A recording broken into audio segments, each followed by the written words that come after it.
We have some big news to go over today as the Toronto Maple Leafs have made multiple surprising moves, and ahead of what's going to be a very exciting game tonight against the Canadiens, the Leafs have made a move that has fans very intrigued. But not only that, we have multiple big updates and pretty big implications going forward surrounding not only tonight's game but the rest of the season. You're going to stay tuned for that, as well as something at the end in the video. So stay tuned till the end of it all. But before we get into it all, quick reminder to hit that subscribe button. About 70% of you who are watching right now aren't subscribed to the channel. If you're enjoying the Daily Leafs content, make sure to hit the subscribe button. And we will be live following tonight's game against the Montreal Canadiens. Our live streams are back. Our post-game live streams are back. So if you're excited for that, let us know down below in the comments. Darius, a lot to go over today. And of course, the Leafs, the playoff hockey is not playoff hockey. Regular season hockey is upon us, and hopefully playoff hockey will be upon us at the end of the season. But we have some moves to go over today. Now, obviously, for the past week, there's been a lot of ups and downs as it pertains to moves, the Leafs claiming players, and the Leafs sending Easton Cowan down just to get recalled right back on opening day. Maple Leafs forward Jacob Quillen has been assigned to the Toronto Marlies, and Easton Cowan has been recalled from the Toronto Marlies. So, Darius, we're going to dive into what this means, whether or not he's in the lineup tonight. So stay tuned for that. But Easton Cowan is with the team to open the season, just not in the capacity that a lot of us thought. And what was a crazy, offseason, and especially past few weeks of moves up and down, speculation about whether Cowan's going to make the opening roster, him playing a bunch of preseason games. He is making the team for tonight's game, but there is a twist to it. Yeah, he has made the team in theory, I guess, before the home opener, before the first game. And every team had to submit a roster at 5 p.m. on Monday before the season officially started last night. So the Leafs had to do something with their salary cap space, and they ended up with $19,000 in cap space. They did some weird finagling, some weird moves, stuff like that. And obviously, Sammy Blais and Caden Primo were claimed off waivers, and I don't think they knew that that was going to happen on Sunday. Of course, things change very quickly in the NHL. So ultimately, now this morning, Quillen has been sent down. Cowan pulled back up to the NHL squad, but he was on the ice as well for morning skate, an optional morning skate this morning, and attendance was really good, so you love to see that ahead of a big game. But ultimately, he will not be making his NHL debut. Craig Berube has announced that he will be a healthy scratch. Now, I'm really on the fence about this, Nick, and a lot of people are talking about it already. I think it makes sense, this move, to call him back up, to have him around the guys, because the Marlies don't start their season for a couple days still, right? And I think ultimately he's going to end up with the Marlies full time this year, and we might see him with the Leafs here and there. But I do think it makes sense. The Marlies don't start for a couple days. Have them still with the guys, the big leagues, with the guys in the room, morning skates, stuff like that, practices. That does make sense to a degree. But I think ultimately he'll be sent back down because he's not making his season debut and his NHL debut tonight. Neither is Philippe Meyer, which we kind of knew, we had an idea. And Sammy Blais is also a healthy scratch tonight. So the lineup is pretty much exactly what we thought it was going to be based on the practice lines from the other day. So yes, I think some of us were right to read into those lines because that is what they're rocking with. So interesting development for sure.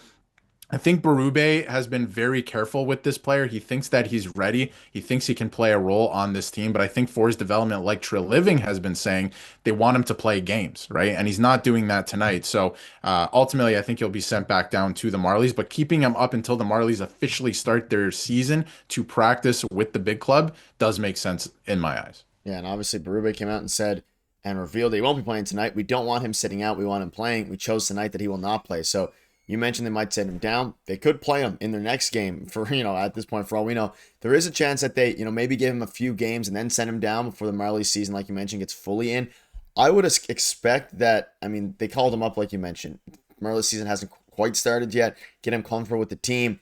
I'm very curious now to see if he actually gets in any sort of game before being sent back down, because it would be a little bit weird to me. I get it, experience and being around the boys at the big club.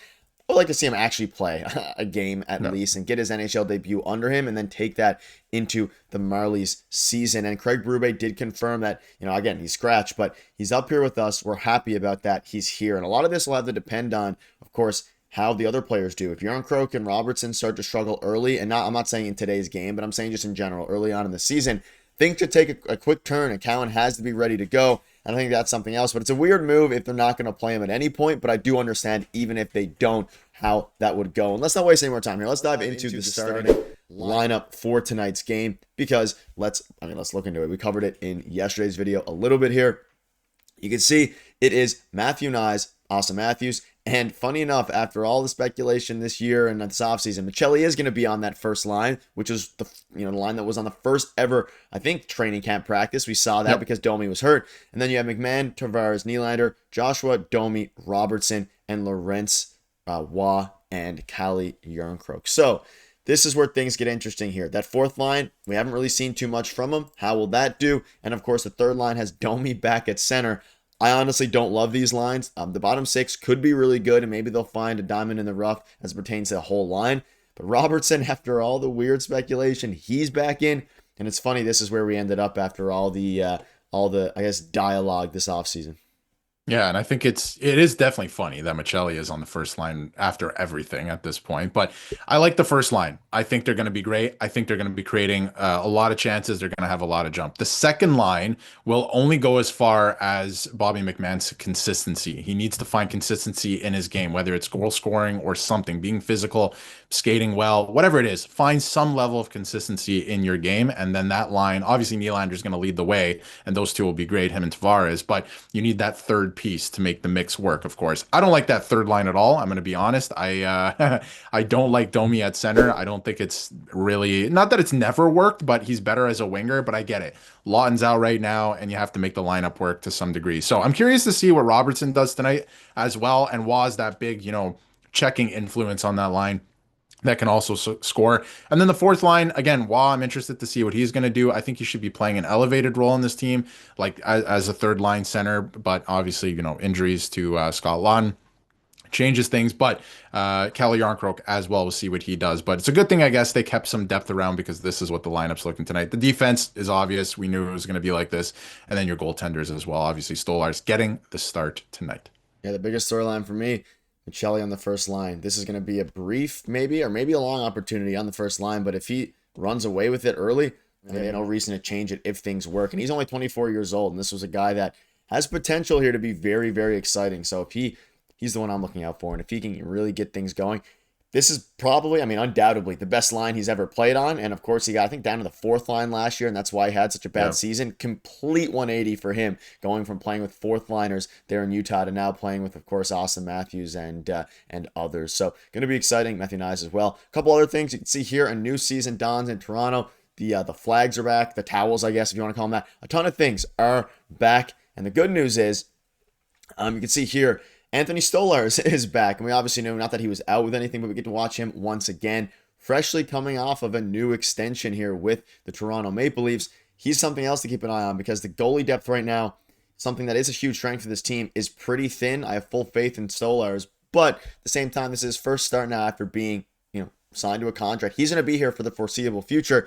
Interesting to keep an eye on him. Any, I guess, keys of the game tonight ahead of the Montreal Canadiens? We know that this time last year, I think exactly a year ago today, they got shut out 1-0 against the Montreal Canadiens. And I believe Joseph Woll was the goalie last year to open the season. So hopefully it's a different story of events here tonight. Yeah, keys to the game, I think, is your top six. Obviously, Stolarz is going to do his thing. I expect him to be good. The defense is going to be good. I expect them to be like the defense. You're not trying anything new. This is the same system, same coach, same defense core, right? They should be good. I'm expecting big things out of them. I'm expecting Stolarz to be good. I think that top line is going to look electric. I think they're going to have jump. I think they're going to create. I think Michelli is going to be great. So I'm excited to see that. What does McMahon do? That's the biggest question mark to me as well on that second line. And then the third line and fourth line, we'll see what they do, because they're not going to stick that way in a perfect world, right? So we'll see what they're able to do. But I do like, closing thought, that Berube went with experience here.